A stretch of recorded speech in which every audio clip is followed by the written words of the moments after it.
Nasılsınız? Hoş geldin.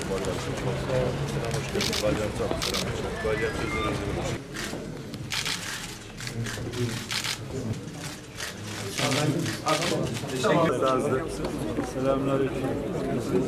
Şu alanı biraz açabilir miyiz? Evet, yol açıyoruz arkadaşlar şimdi. Daki ticari hayatın canlanması için Malatya Çarşı şeklinde bütün kurumlarımızın katkısıyla sürdürülecek.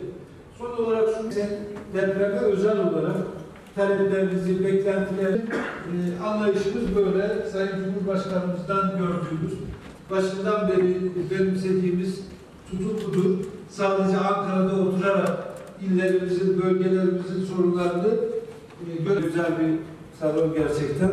Bugün de inşallah. Değerli milletvekili arkadaşlarım, bakan yardımcılarımız, iş dünyamızın 30 günü aşkın süredir Gazze'de insanlık suçu işleniyor, savaş suçları işleniyor.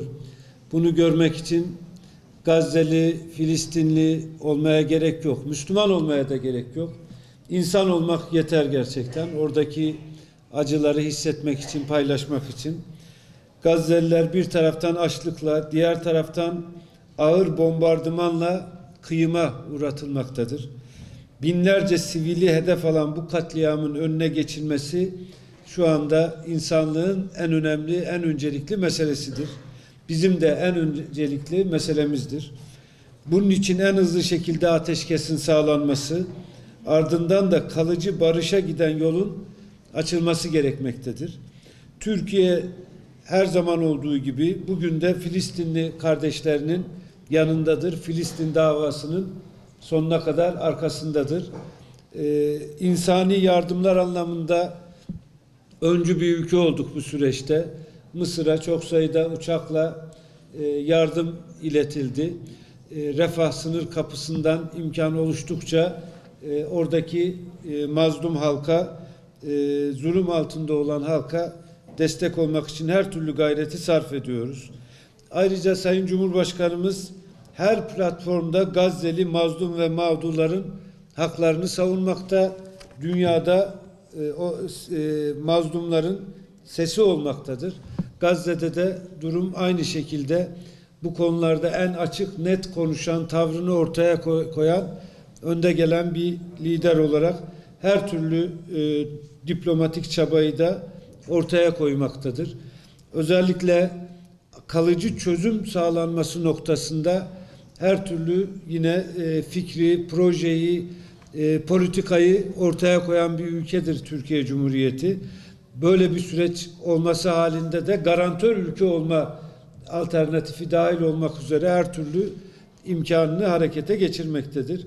Son yapılan Türk Devlet Teşkilatı zirvesinde de sivil koruma mekanizmasının kurulması için gerekli adımların atılması gerektiğini Sayın Cumhurbaşkanımız ortaya koymuştur. Buna benzer pek çok insani ve diplomatik çaba devam etmektedir. Bir kısmı kamuoyuna yansıyor, bir kısmı yansımıyor. Ama çok yoğun bir mesai içinde olduğumuzu, Sayın Cumhurbaşkanımızın liderliğinde Türkiye Cumhuriyeti'nin bu konuda bütün imkanlarını kullandığını ifade etmek isterim.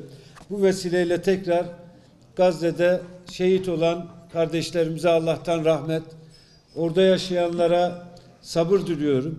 Er geç bu sorun inşallah ortadan kalkacaktır. Hak yerini er geç bulacaktır inşallah.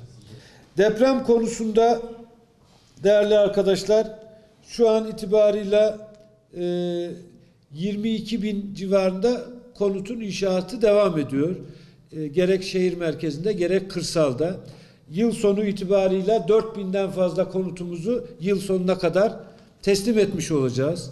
Çok şükür açıkta hiçbir vatandaşımız yok. Hepsi konteynerlarda, belli standartlarda ihtiyaçları gideriliyor. En hızlı şekilde hak sahipliği çalışmalarını tamamlama gayreti içindeyiz.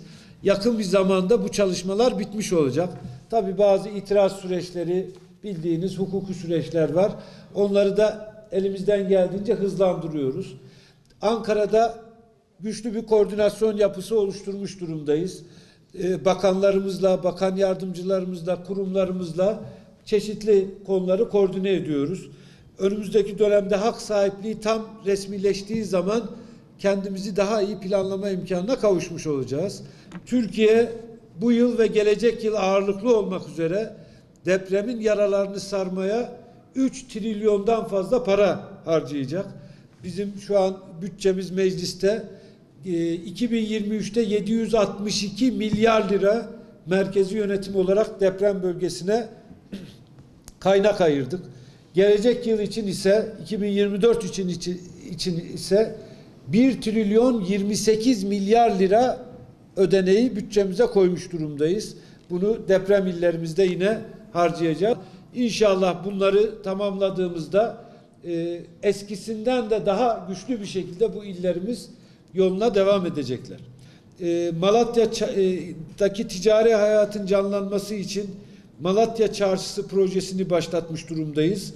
120 dönüm alanda 5000 yeni iş yeri tasarlanmış durumda. Bunu daha da az önce bahsettiğim şehir merkezindeki projelerle arttırıyoruz.